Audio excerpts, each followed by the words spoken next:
প্রতিদিন রাতে আমার জেঠানির ঘর থেকে অদ্ভুত শিসের মতো আওয়াজ আসত। এমন আওয়াজ শুনে আমার ভেতরের অনুভূতিগুলো জেগে উঠত। একদিন আমি তাদের ঘরের জানালার কাছে গিয়ে দেখলাম। সেই মুহূর্তে জেঠানির ঘরে যা দৃশ্য দেখলাম তা দেখে আমার পায়ের নিচ থেকে মাটি সরে গিয়েছিল। এখন সেই সুন্দর দৃশ্য আমি ভুলতে পারছি না। আমার মনে তা পুরোপুরি গেঁথে গেছে।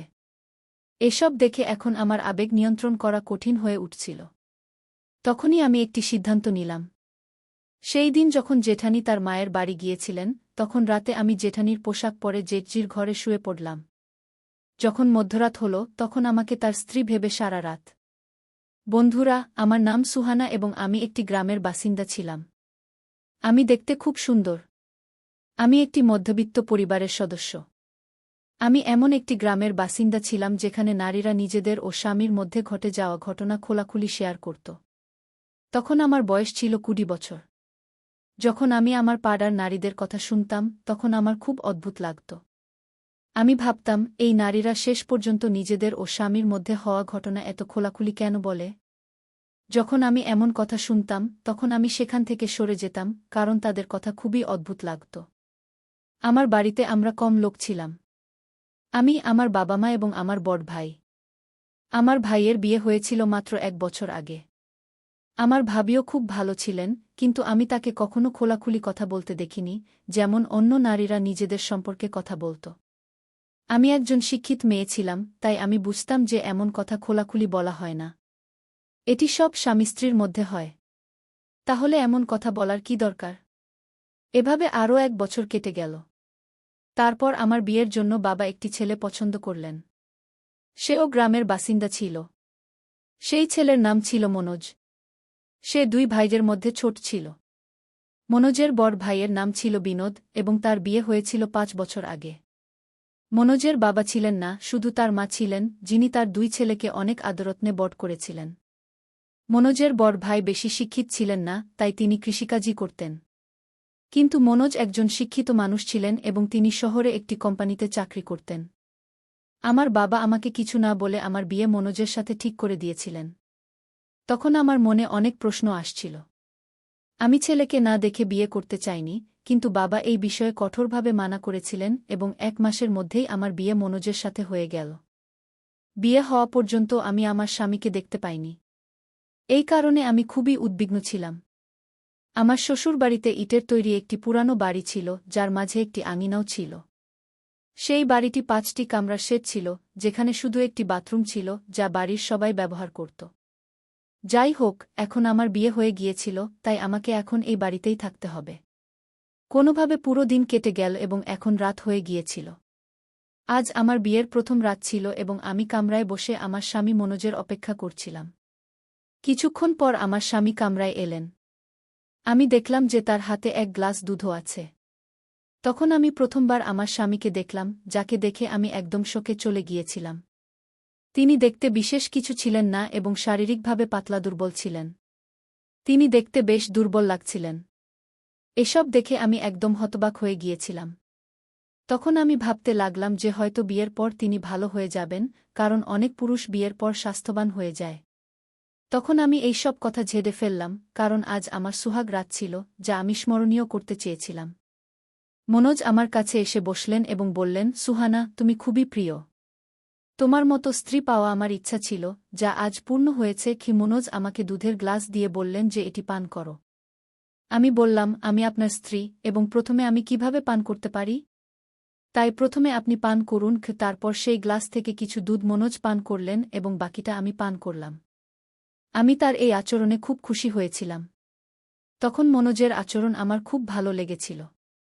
তারপর মনোজ আমার হাত ধরে আমাকে তার বাহুতে জড়িয়ে ধরলেন। আমি তখনই প্রস্তুত হয়েছিলাম, আর ঠিক তখনই মনোজ আমার থেকে দূরে সরে গেলেন এবং পাশ ফিরে ঘুমিয়ে পড়লেন। তার এই আচরণ দেখে আমার খুব অদ্ভুত লাগল। আজ তো আমাদের বিয়ের প্রথম রাত ছিল, যা আমি স্মরণীয় করতে চেয়েছিলাম, কিন্তু সেই সব স্বপ্ন মুহূর্তেই ভেঙে চুরমার হয়ে গেল। কিছুক্ষণ পর আমি দেখলাম যে তিনি গভীর ঘুমে ঘুমিয়ে পড়েছেন। তখন আমি নিজেকে শান্ত করলাম, কিন্তু তবুও বিছানায় পাশ ফিরতে থাকলাম। জানি না রাতের সেই কোনো প্রহর ছিল যখন আমার চোখে ঘুম এসে গেল এবং আমি গভীর ঘুমে ডুবে গেলাম। যখন আমার চোখ খুল, দেখলাম সকাল হয়ে গেছে। আমি উঠে আমার ঘর থেকে বের হয়ে গেলাম, তখন দেখলাম আমার জ্যাঠাই বাসন ধুচ্ছিলেন। আমি ফ্রেশ হওয়ার জন্য বাথরুমে গেলাম, কিছুক্ষণ পরে বের হয়ে জ্যাঠাইয়ের কাছে গিয়ে তার সাহায্য করতে লাগলাম। আমার জ্যাঠাই বললেন, সুহানা, আজকের রাত কেমন ছিল? ভালো লাগল তো? তার এই কথায় আমি চুপ করে রইলাম, কারণ আমি লজ্জা পাচ্ছিলাম। আমরা দুজন কাজ করতে করতে এমনি কথা বলছিলাম, তখন জ্যাঠাইয়ের 1 বছরের ছেলে কাঁদতে শুরু করল। তিনি বললেন, সুহানা, একটু এদিকে দেখো, আমি আমার ছেলেকে দেখে আসি কিউ এ বলে তিনি তার ছেলেকে দেখতে ঘরে চলে গেলেন। আমি বাসন ধোয়ার পরে রান্নাঘরে গেলাম, যেখানে আমার শাশুড়ি সবজি কাটছিলেন। আমাকে দেখে তিনি বললেন, বউ, এদিকে এসো। আমি সবজি কেটে দিয়েছি, তুমি সবাইকে জন্য চা বানিয়ে দাও। কিছুক্ষণের মধ্যে আমি চা বানিয়ে সবাইকে দিলাম, তারপর জ্যাঠাইয়ের সাথে রান্না করতে লাগলাম। এভাবে ধীরে ধীরে দিন কেটে গেল, কিন্তু প্রতিদিন রাতে আমি আমার স্বামী থেকে হতাশ হচ্ছিলাম। আমি তাকে জিজ্ঞাসা করতাম, আসল কথা কি? তুমি এত তাড়াতাড়ি ক্লান্ত হয়ে যাও কেন? কিন্তু তিনি কোনো উত্তর দিতেন না, মুখ ফিরিয়ে ঘুমিয়ে পড়তেন। আমি সেই সময় কষ্টে থাকতাম এবং আমার অনুভূতিগুলো নিয়ন্ত্রণ করার চেষ্টা করতাম। তারপর কোনোমতে রাত কাটিয়ে দিতাম। এটি আমার জন্য এমন একটি ঘটনা ছিল যা আমি কাউকে বলতেও পারতাম না। পরের দিনই আমার স্বামী তার কাজের জন্য শহরে চলে গেলেন, কিন্তু আমি তাকে থামাতেও চাইনি। কারণ প্রতিটি নারী তার স্বামীর কাছে কিছু আশা নিয়ে আসে, তার ভালোবাসা পেতে চায়, যাতে তার সংসার চলতে পারে। কিন্তু আমার স্বামীর কাছ থেকে কিছুই হচ্ছিল না। যেমন তিনি দেখতে রোগাপাতলা ছিলেন, তেমনি তার ভিতর কিছু করার শক্তিও ছিল না। একজন নারী শুধু টাকা-পয়সা বা খাবার-দাবার চায় না, তার স্বামীর কাছ থেকে আরও কিছু চায়। সে আশা নিয়ে আসে যে তার স্বামীর সাথে খুব সুখে থাকবে এবং তার ঘর ভালোভাবে সামলাবে। যখন একজন নারী ঘর সামলে নেয় এবং যদি তার স্বামীর কাছ থেকে সেই সুখ না পায় যা সে চায়, তাহলে সে ভিতর থেকে ভেঙে পড়ে। মনোজ পরের দিনই তার কাজের জন্য শহরে চলে গেল এবং আমি তাকে তাকিয়ে থাকলাম। আমি বুঝতে পারছিলাম না যে আমার জীবনে কি ঘটছে। আমি কত স্বপ্ন দেখেছিলাম, কিন্তু সেই স্বপ্নগুলো ভেঙে গিয়েছিল। কোনোভাবে একা একা শ্বশুরবাড়িতে 7 মাস কাটিয়ে দিলাম। এই সময় আমার স্বামী মাত্র 1 সপ্তাহের জন্য বাড়ি এসেছিলেন, কিন্তু তবুও আমাকে হতাশই থাকতে হয়েছিল। আমি আমার ভিতরের অনুভূতিগুলো শান্ত করতাম, তারপর তিনি আবার শহরে চলে গেলেন। তিনি আমার সাথে পুরোপুরি চোখেও তাকাতে পারছিলেন না, কারণ তিনি নিজের উপর লজ্জা অনুভব করছিলেন। একদিন আমি আমার শাশুড়িকে বললাম যে আমি আমার মায়ের বাড়ি যেতে চাই। শাশুড়ি আমাকে মায়ের বাড়ি যাওয়ার অনুমতি দিলেন। পরের দিন আমি আমার জ্যাঠার সাথে মায়ের বাড়ি চলে গেলাম। জ্যাঠা আমাকে সেখানে রেখে তার বাড়ি ফিরে গেলেন। আমার মা এবং ভাবি জিজ্ঞাসা করতে লাগলেন, তোমার শ্বশুরবাড়ি কেমন? সেখানে মন লাগে কি না? কিন্তু আমি কি করে বলব যে শ্বশুরবাড়ি ঠিক আছে, কিন্তু যাকে ঠিক থাকা উচিত সে ঠিক নেই? এটি বলার মতো কিছু ছিল না, কারণ যাকে বলতাম সে আমারই মজা করত। মায়ের বাড়ি আসার পরে আমি সেই সব মহিলাদের সাথে বসতে শুরু করতাম যারা তাদের স্বামীদের সাথে ঘটে যাওয়া ঘটনা নিয়ে কথা বলত। আমি শুধু তাদের কথা মন দিয়ে শুনতাম, কিন্তু কিছু বলতে পারতাম না, কারণ আমার বলার মতো কিছুই ছিল না। মহিলারা যেভাবে সেই ঘটনা বলত, তাতে আমার শরীরে এক অদ্ভুত শিহরণ তৈরি হতো। আমিও ভাবতে শুরু করতাম, কাশ আমার স্বামীও আমাকে এত ভালোবাসত, কিন্তু তিনি তো 1 মিনিটেই ক্লান্ত হয়ে যেতেন। এখন আমি সম্পূর্ণ যুবতী হয়ে গিয়েছিলাম এবং এখন সেই সব মহিলাদের কথা আমার মনে ঘুরতে শুরু করেছিল। ধীরে ধীরে আমি তাদের সব কথায় আগ্রহী হয়ে উঠছিলাম। আমিও আমার স্বামীর সাথে পুরোদমে ভালোবাসা করতে চাইতাম, কিন্তু মন খারাপ করে থাকতে হতো। মায়ের বাড়িতে থাকতে থাকতে 1 মাস কেটে গেল এবং এখন সেই সব মহিলাদের কথা আমার মনে পুরোপুরি গেঁথে গিয়েছিল। একদিন হঠাৎ আমার জ্যাঠা এসে হাজির। জ্যাঠা আমাকে তার বাড়ি নিয়ে যেতে এসেছিলেন। তখন মা এবং বাবা খুশি মনে আমাকে তাদের সাথে বিদায় দিলেন। আবার আমি আমার শ্বশুরবাড়ি চলে এলাম, কিন্তু আমার স্বামী তখনও শহরেই ছিলেন। আমি এই দুঃখ নিয়ে আবার সেই বাড়িতে থাকতে শুরু করলাম। গরমের মাস চলছিল এবং এত গরমেও জ্যাঠা তার স্ত্রীর সাথে ঘরেই ঘুমাতেন। একদিন রাত প্রায় 1-2টা বাজে আমি বাথরুমে যাওয়ার জন্য উঠলাম। যেই আমি আমার জ্যাঠামশায়ের ঘরের কাছে পৌঁছালাম, তখনই জ্যাঠাইমার অদ্ভুত আওয়াজ শুনতে পেলাম। আমি বুঝতে পারছিলাম না যে এত রাতে জ্যাঠাইমা এভাবে চিৎকার করছেন কেন। তখনই আমি তাদের ঘরের জানালার কাছে গিয়ে ভিতরে তাকালাম, সেই সময় ঘরে হালকা আলোর বাল্ব জ্বলছিল এবং পাখাও চলছিল। গরমের কারণে জানালা খুলে দেওয়া হয়েছিল। সেই সময় ঘরের যে দৃশ্য আমি দেখলাম, তা দেখে আমার ভিতরে এক ধরনের আবেগের ঢেউ ছুটে গেল। আমি মনে মনে ভাবতে লাগলাম, যদি আমার স্বামীও আমাকে এমন সুখ দিত। আমি ভিতরে ভয় পেয়ে গিয়েছিলাম যে কেউ আমাকে এভাবে উকি দিতে দেখে ফেলবে কিনা। তখনই আমি সেখান থেকে বাথরুমে চলে গেলাম এবং ফিরে এসে আমার ঘরে শুয়ে পড়লাম। সেই সময় ঘুম আমার চোখ থেকে অনেক দূরে ছিল। আমি আমার বিছানে পাশ ফিরছিলাম এবং নিজেকে ধিক্কার দিচ্ছিলাম। ধীরে ধীরে এভাবে আমার বিয়ের 1 বছর হয়ে গেল, কিন্তু এখনও পর্যন্ত আমি সেই সুখ থেকে বঞ্চিতই ছিলাম। এক রাতে আবার সেই দৃশ্য আমি দেখতে পেলাম। অর্ধরাতে যখন আমি গরমের কারণে বাইরে বের হলাম, তখন আবার সেই আওয়াজ শুনতে পেলাম। আমি আবার সেই জানালার কাছে গিয়ে দাঁড়ালাম এবং ভিতরের দৃশ্য দেখতে লাগলাম, যা দেখে আমার ভিতরের আবেগও জ্বলে উঠল। যখন সকাল হল তখন আমি দেখলাম যে জ্যাঠাইমা ল্যাং করে হাঁটছেন। তখন আমি জিজ্ঞাসা করলাম, জ্যাঠাইমা, আপনার কি কিছু হয়েছে? আপনি কি ভালো নেই? তিনি বললেন, না, আমি ঠিক আছি, শুধু কোমরে একটু ব্যথা আছে। ওষুধ খেলে ঠিক হয়ে যাবে। আমি মজা করে বললাম, মনে হচ্ছে জ্যাঠামশায় আপনাকে একটু বেশি ভালোবাসা দিচ্ছেন। তখন আমার জ্যাঠাইমা লজ্জা পেয়ে গেলেন এবং বললেন, তোমার জ্যাঠামশায় সারাদিন খেতে কাজ করেন, তারপরও রাতে আমাকে ছাড়েন না। আমি তাকে বলি, এত কাজ করার পর আপনি ক্লান্ত হয়ে যান, তারপর প্রতিদিন এত কিছু করার কি দরকার? কিন্তু তিনি বলেন, তোমাকে ভালোবাসা না দিয়ে থাকতে পারি না। তখন আমি কি করব? জ্যাঠাইমার এমন কথা শুনে আমি ভাবতে লাগলাম, যদি আমার স্বামীও এতটা ভালোবাসা দিত। কিন্তু যেভাবে জ্যাঠামশায় জ্যাঠাইমাকে ভালোবাসতেন, তাতে তার এত ব্যথা হওয়া স্বাভাবিক ছিল। সেই দিন জ্যাঠাইমার মায়ের বাড়ি থেকে ফোন এল, তার মা ভালো নেই, তাই জ্যাঠাইমাকে তার মা সেখানে ডাকছিলেন।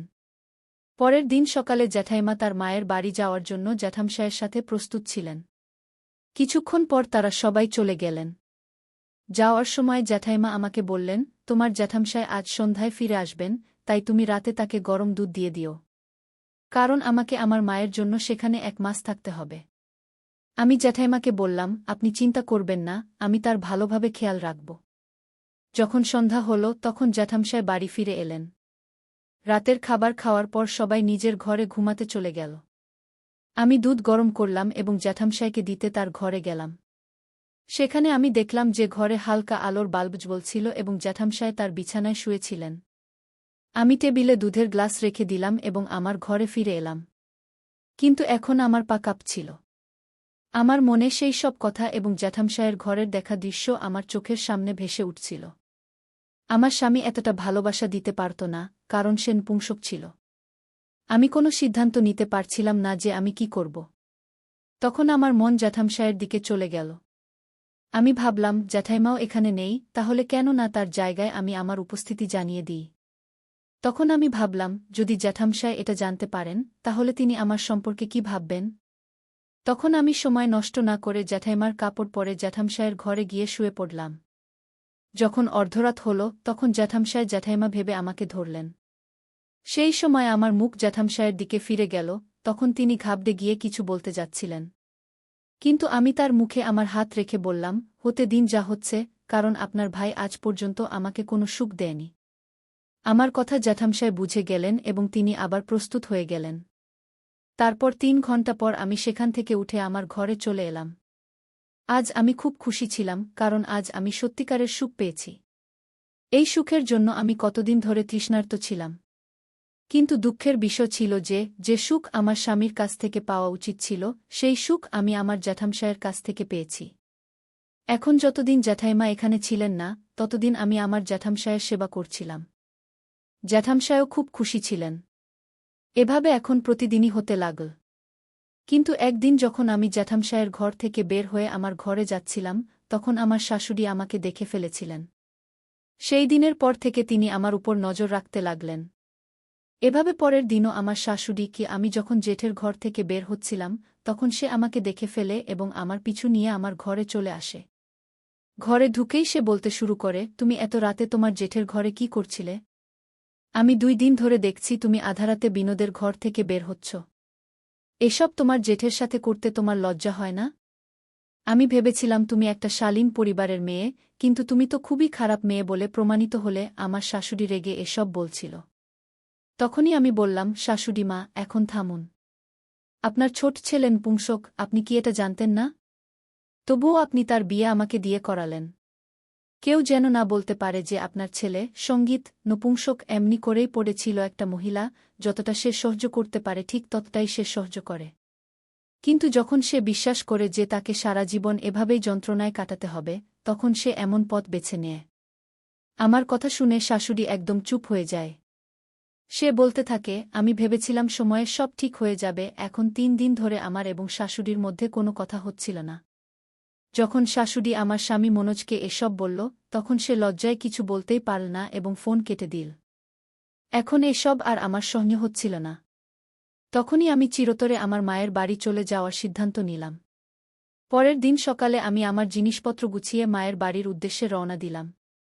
যখন মায়ের বাড়ি পৌঁছে এসব কথা আমার মা এবং ভাবিকে বললাম, তখন তারা ফোন করে আমার শাশুড়িকে খুব বকাঝকা শুরু করল।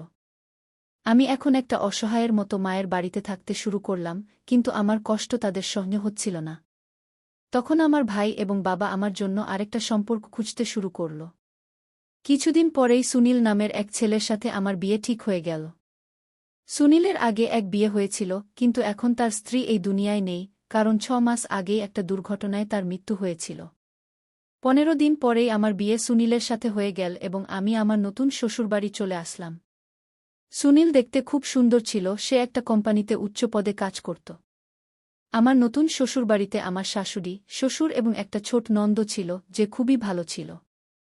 আমার স্বামী সুনীল তার মা-বাবার একমাত্র ছেলে ছিল, সে আমাকে খুব ভালোবাসত এবং আমাকে সেই সব সুখ দিত যা একজন মহিলার তার স্বামীর কাছ থেকে চাই।